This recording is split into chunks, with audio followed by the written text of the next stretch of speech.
রাশিয়ার বিভিন্ন অঞ্চলের বিরল খনিজ সম্পদের উন্নয়নে রাশিয়া যুক্তরাষ্ট্রের সঙ্গে কাজ করতে প্রস্তুত বলে জানিয়েছেন রাশিয়ার প্রেসিডেন্ট ভ্লাদিমির পুতিন।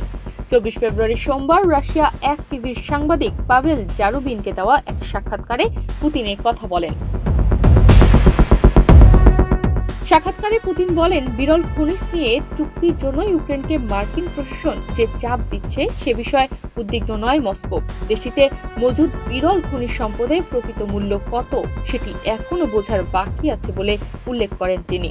পুতিন আরও বলেন, অর্থনীতির একাধিক ক্ষেত্রে বিরল খনিজের গুরুত্ব বিবেচনা করে মস্কো এর সম্পদের উন্নয়নে মনোনিবেশ করবে। সরকারি ও বেসরকারি কোম্পানিগুলোর প্রতি ইঙ্গিত করে পুতিন জোর দিয়ে আরও বলেন, আমরা আমাদের মার্কিন অংশীদারদের কাছে বিষয়টি নিয়ে প্রস্তাব দিতে প্রস্তুত থাকব যদি তারা একসঙ্গে কাজ করার আগ্রহ দেখায়।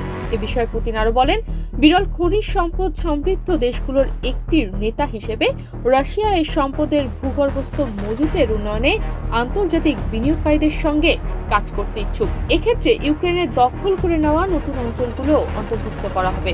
আমাদের নতুন ঐতিহাসিক অঞ্চলগুলো যা রুশ ফেডারেশনে ফেরত এসেছে সেগুলোতে উল্লেখযোগ্য পরিমাণ বিরল খনিজের মজুত রয়েছে।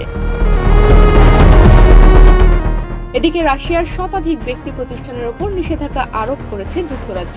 বার্তা সংস্থা রয়টার্সের প্রতিবেদন থেকে জানা যায়, ইউক্রেনে রাশিয়ার হামলার তৃতীয় বছরে সোমবার দেশটি এর নিষেধাজ্ঞা আরোপ করেছে।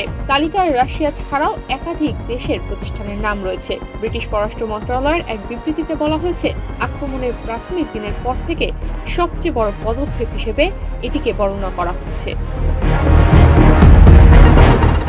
তনিমা রহমান, বাংলাদেশ প্রতিদিন।